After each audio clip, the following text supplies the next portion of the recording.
สวัสดีครับมาชมตำหน่อยของเราเนาะครับเนาะของสามหน่อยเนาะของวันที่11เนาะครับเนาะเป็นผลงานเนาะครับเนาะ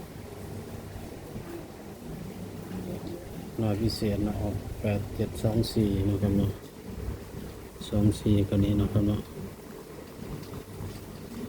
24มา2เด้งเนาะครับเนาะมาของอัน VIP เนาะครับ VIP ก็พิเศษ24แต่ปกตินี่เนาะครับเนาะปกติ91เนาะครับนี่91ก็มา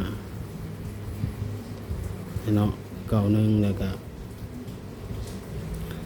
9120นี่เนาะครับถือว่ามาแตกเนาะครับเนาะอันนี้มา2หน่อย24เนาะครับเนาะถือว่าแตกเนาะ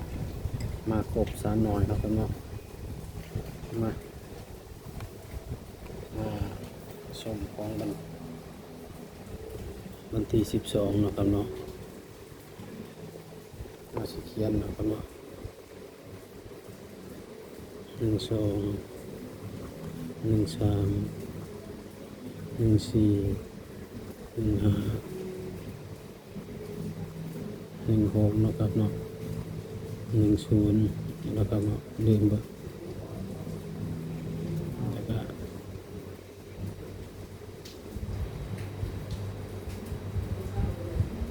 0เนาะ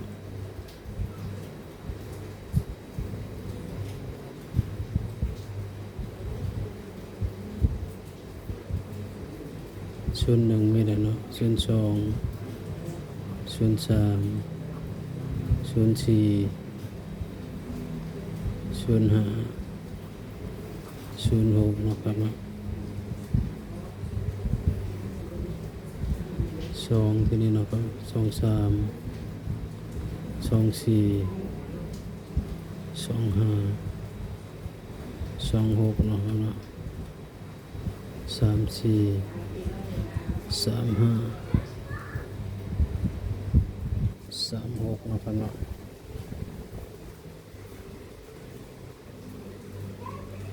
45 46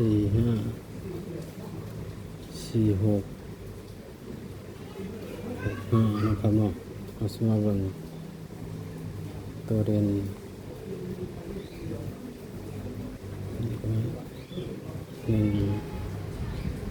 3 4นะครับ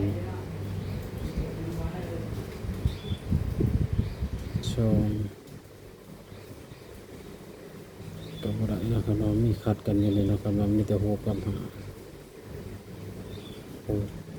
2 3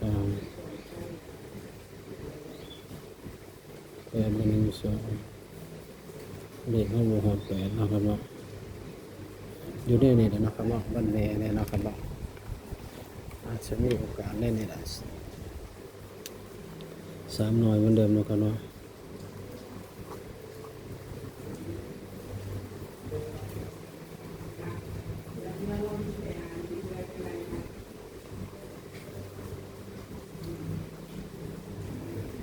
คำเตือนเนาะครับเนาะคำเตือนทาง2เป็นเพียงสื่อกลางแนวทางเนาะครับเนาะบ่ได้สนับสนุนในดิ่งการพนันใดๆทั้งสิ้นเนาะครับเนาะว่าทั้ง2สร้างคลิปมาเพื่อความบันเทิงเนาะบ่ได้สนับสนุนในดิ่งการพนันเนาะครับเนาะเป็นแค่แนวทางเฉยๆเนาะครับเนาะเฮ็ดไปตามสูตรเนาะครับเนาะอาจมีเขามีดูดเนาะครับเนาะถ้าผิดพลาดประการใดขอโทษขออภัยเนาะครับเนาะพิจารณาให้ดีก่อนนำไปใช้เนาะครับเนาะขอบคุณเพื่อนๆทุกคนเนาะครับเนาะที่เข้ามารับชมให้กำลังใจเนาะครับเนาะพิจารณาให้ดีเด้อครับก่อนนำไปใช้เนาะครับเนาะ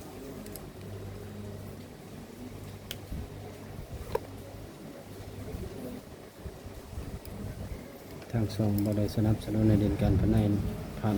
การพนันใดๆทั้งสิ้นเนาะครับเนาะ